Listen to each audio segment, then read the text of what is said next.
नमस्कार दोस्तों, मेरा नाम है पंकज। आज मैं फिर हाजिर हूँ आपके सामने एक नई कहानी के साथ। एक ऐसी कहानी जो महज कागज़ पर लिखे शब्द नहीं बल्कि करोड़ों दिलों की दबी हुई सिसकी है। आज हम बात करेंगे डॉक्टर धर्मवीर भारती की उस अमर रचना की जिसने प्रेम और आदर्शों के बीच एक ऐसी लकीर खींची कि पढ़ने वालों की आंखें आज भी नम हो जाती हैं। गुनाहों का देवता। जी हाँ, इलाहाबाद की वो सर्द रातें, नीम की छांव और गंगा जी का वो किनारा, जहाँ चंदर और सुधा का बेहद पवित्र लेकिन थोड़ा उलझा हुआ रिश्ता पनपा। एक ऐसा प्यार जो इतना ऊंचा था कि चंदर ने उसे छूने के बजाय उसे देवता बनाकर पूजना चाहा। पर क्या आपने कभी सोचा है कि किसी को देवता बनाने की चाह में हम उसे जीते जी मार भी सकते हैं। ये महज एक प्रेम कहानी नहीं है, ये कहानी है उस पवित्रता की जो अपने ही बोझ तले दबकर दम तोड़ देती है। ये कहानी है उस आदर्शवाद की जो भावनाओं के आगे हार जाता है। ये कहानी है उस देवता की जिसने अपनी ही बनाई नैतिकता की वेदी पर अपनी और अपने प्रेम की बलि चढ़ा दी। आज की कहानी उस द्वंद्व की भी है जहाँ एक इंसान महान बनने की कोशिश में अपनी ही मोहब्बत की बलि चढ़ा देता है।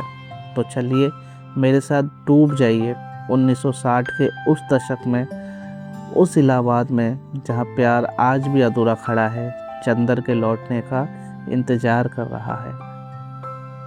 हमारी कहानी का नायक है चंदर, एक बहुत प्रतिभाशाली शोधकर्ता, आदर्शवादी और अपने गुरु प्रोफेसर साहब का सबसे प्रिय शिष्य। चंदर के लिए प्रोफेसर साहब सिर्फ गुरु नहीं बल्कि पिता समान है। और प्रोफेसर साहब की बेटी है सुधा। सुधा और चंदर का रिश्ता शब्दों की परिभाषा से परे है। वो साथ खेलते हैं, लड़ते हैं और एक दूसरे के बिना जैसे अधूरे हैं। लेकिन उनके बीच जो है वो आज के दौर का रोमांस नहीं है, उनके बीच एक पवित्रता है। इलाहाबाद की वो दोपहरें, यूनिवर्सिटी की वो पढ़ाई और प्रोफेसर साहब का वो घर, जहाँ चंदर के लिए सिर्फ आदर ही नहीं एक गहरा अपनापन भी था। प्रोफेसर साहब के लिए चंदर सिर्फ एक काबिल शिष्य नहीं बल्कि उनके घर का एक हिस्सा था। उनका उस पर अटूट विश्वास टिका था। उन्होंने चंदर को अपनी संतान से बढ़कर माना और अपनी पूरी बौद्धिक विरासत उसके नाम कर दी। चंदर के मन में प्रोफेसर साहब के प्रति जो श्रद्धा थी वो किसी भक्ति से कम नहीं थी। उनके सामने खड़ा होकर चंदर खुद को एक ऐसे कर्ज तले दबे महसूस करता था जिसे चुकाने के लिए वो कुछ भी कर सकता था। इसी घर में रहती थी प्रोफेसर साहब की बेटी सुधा। चंदर और सुधा का रिश्ता शब्दों से परे है। सुधा चंदर को पूजती है, उस पर अटूट विश्वास करती है। वो बस इतना चाहती है कि चंदर उसका साथ न छोड़े, उसे अपनी छाया में रखे। उनके बीच एक ऐसा निश्चल प्रेम है जिसमें वासना नहीं, सिर्फ एक दूसरे के होने का एहसास है। चंदर के लिए सुधा एक देवी की तरह है जिसे वो अपनी नैतिकता के ऊंचे सिंहासन पर बिठाए रखना चाहता है। और उनके बीच का प्रेम इतना पारदर्शी था कि उसे प्यार कहना शायद छोटा शब्द लगे। वो तो एक पूजा थी, लेकिन क्या होता है जब यही पूजा एक दीवार बन जाती है? क्या होता है जब एक इंसान खुद को इतना पवित्र साबित करने की कोशिश करता है कि वो सामने वाले की रूह को ही कुचल देता है? कहानी में मोड़ तब आता है जब सुधा की शादी की बात चलती है। प्रोफेसर साहब अपनी बेटी के लिए एक सुयोग्य वर चाहते हैं। चंदर, जो सुधा से बेपनाह मोहब्बत करता है, अपनी कृतज्ञता के नीचे इतना दबा है कि वो अपने गुरु से सुधा का हाथ मांगने की हिम्मत नहीं कर पाता। उसे लगता है कि अगर उसने ऐसा किया तो वो अपने गुरु के विश्वास का गुनहगार बन जाएगा।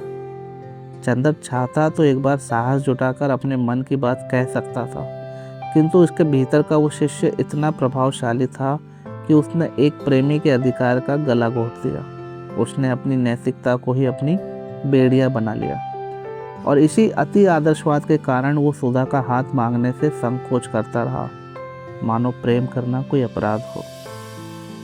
और फिर विद्रोह करने के बजाय चंदर खुद आगे बढ़कर सुधा को समझाता है, उसे शादी के लिए राजी भी करता है।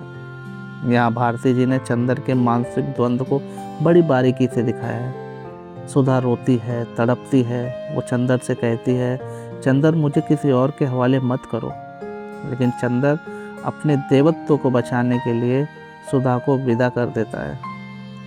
सुधा की विदाई के साथ ही इलाहाबाद की उन गलियों से जैसे रौनक ही चली गई। वो घर जो कभी हंसी ठिठोली से गूंजता था, अब एक शमशान के भांति मौन हो गया।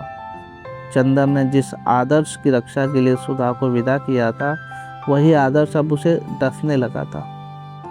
शादी के बाद सुधा का जीवन एक सूखी नदी जैसा हो गया था। उसका पति बुरा इंसान नहीं है, लेकिन सुधा की आत्मा तो चंदर के पास रह गई है। सुधा अपने नए घर तो चली गई, पर उसका मन हमेशा इलाहाबाद की उन्हीं गलियों में अटका रहा। वह चंदर को भगवान की तरह मानती थी, इसलिए उसने कभी उससे शिकायत नहीं की। लेकिन दुख इंसान को अंदर से खोखला कर देता है। सुधा धीरे धीरे बीमार रहने लगी।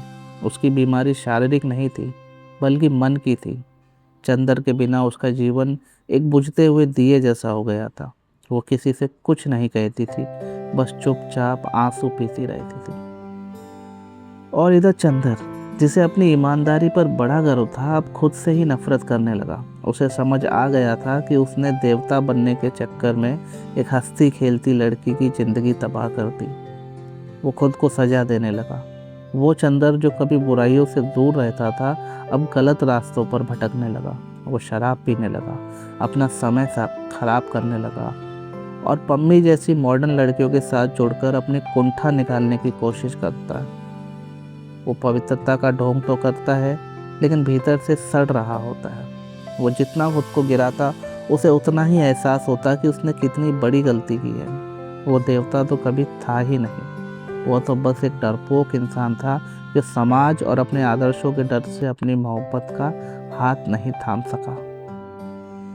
समय बीतता है, सुधा और ज़्यादा बीमार पड़ जाती है। उसका शरीर सूखकर कांटा हो जाता है। जब चंदर उससे मिलने जाता है तो वो दृश्य बड़ा हृदय विदारक है। सुधा की आंखों में अब भी वही चंदर बता है, लेकिन चंदर अब वो देवता नहीं रहा। उसे एहसास होता है कि उसने सुधा को त्याग कर महानता नहीं पाई, बल्कि अपनी और उसकी ज़िंदगी तबाह कर दी। सुधा की मृत्यु इस कहानी का सबसे दुखद हिस्सा है। सुधा की मृत्यु केवल एक शरीर का अंत नहीं था, वो उस अटूट विश्वास की हत्या थी जो उसने चंदर पर किया था। वो चुपचाप दुनिया से चली गई, मानो कह रही हो कि जहाँ प्रेम को सिद्धांतों की बेड़ियों में जकड़ा जाए, वहाँ रूह का दम घोटना तो लाजमी है। उसकी मौत के साथ चंदर का वो अहंकार, वो झूठी नैतिकता भी मर जाती है। अंत में चंदर खुद को एक गुनाहगार महसूस करता है।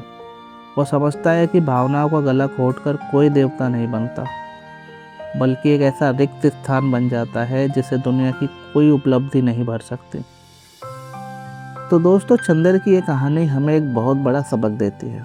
हम अक्सर अपने उसूलों, अपने आदर्शों और अपनी छवि को इतना परफेक्ट बनाने की कोशिश करते हैं कि हम सामने वाले की सिसकियां सुनना भी भूल जाते हैं। चंदर देवता तो बनना चाहता था, पर वो यह भूल गया कि देवता पत्थर के होते हैं और प्रेम हाड़ मांस के इंसानों का एहसास है।